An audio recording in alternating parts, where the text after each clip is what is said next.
like where storms hit. Yeah. What is the way to be available to help a situation as that?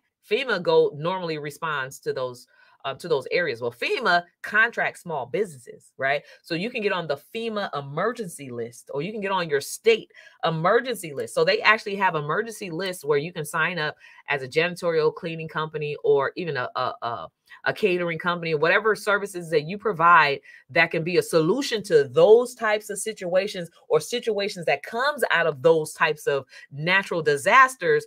Then those are the opportunities that they will actually that will come your way, and you can tap into those different types of opportunities.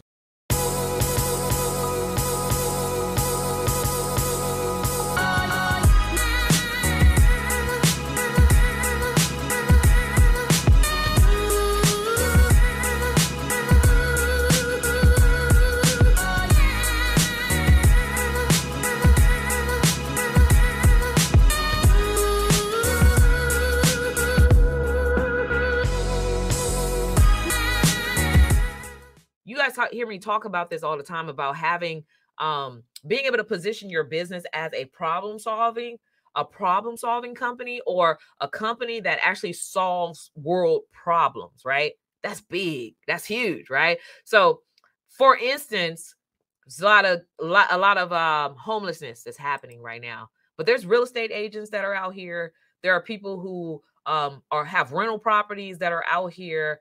There are people who invest in properties that are out here, who are just investing to make money. But what if you turned that real estate and that access to those properties as a solution to fighting homelessness? Now there's a multi-million-dollar contract for you per home, right? And so when I say having a business and positioning it to solve problems, it allows you to create more cash flow in your business. And so, of course, there's a lot of cleanup that needs to happen, right? We have natural disasters, we have floods, we have earthquakes, we have all these different things around the world. Trees are falling, everything, houses are crumbling. In fact, in Florida, a couple years ago, like a whole apartment building, you guys saw it on the news, fell with people in it and stuff. So just all this debris that needs to be cleaned up. Well, if you have a cleaning janitorial company, of course, how can you take, aside from cleaning buildings, aside from washing walls and taking out the trash and all whatever it is that you do, power washing streets and all those different things, if you position that cleaning company as a solution to cleaning up buildings that have dilapidated, or that have fallen, trees that have fallen, now you're a problem solver. Now you have a greater purpose than just making money, right? And so there's 5 different tips that I'm going to share, right? But I want you to think about, like I gave the example for janitorial, I gave the example for real estate, but whatever it is that you do, I mean, there's people who are hungry in the world. It's like the world solutions to food shortages. And if you have a catering business, if you cook, if you bake, if you have a business and that is your gift, stir up your gift and position it as a problem-solving company to solve the problem of hunger, right? World hunger. It really exists, right?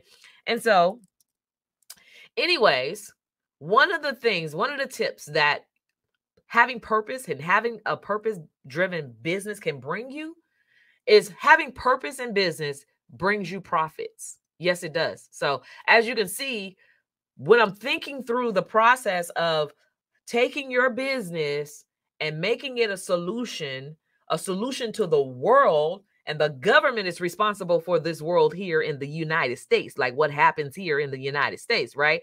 They have money for that, for problem solvers. So when you think of it as that, then you're like, okay, well, I can land a $500,000. This is why and how it's possible to land a $500,000 or even $250,000 or even $1 million contract, because you're a problem solver. So when you're landing those types of contracting cash flow opportunities, what it does is it increases your profit margin, because then you're able to position yourself from going from having more bills than money, or more expenses than revenue coming in, right? More outgo than income. When you flip that script, now you have more money than expenses, more money than bills, more income than outgo. And what that does is it increases your profit margin. when you have a higher profit margin, money begets money. Like really it does. When banks start seeing that you have all this cash flow left over, they're going to start throwing you loans. You're like, I don't even need loans now. When I was broke, y'all didn't give me no money. But guess what?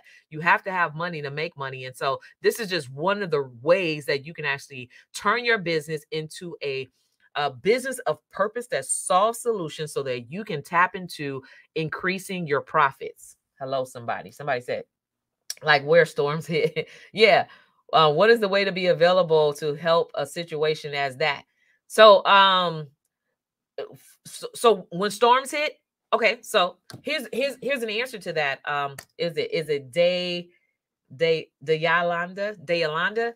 So here's the answer to that. So when storms hit and there's like floods and all these different things, like they have FEMA. In fact, FEMA normally responds to those areas. Well, FEMA contracts small businesses, right? So you can get on the FEMA emergency list, or you can get on your state emergency list. So they actually have emergency lists where you can sign up as a janitorial cleaning company, or even a catering company, or whatever services that you provide that can be a solution to those types of situations, or situations that comes out of those types of natural disasters. Then those are the opportunities that they will actually that will come your way, and you can tap into those different types of opportunities, right? And so just like when it's been some decades now, but when they had the Twin Towers, 9/11, when they had the 9/11, right? I mean, nobody was prepared for that. I mean, they were calling EMT and emergency response from all over the US. Just imagine, had you been on that emergency list, or had proposed a solution to go over and help, they would have gave you a contract like crazy.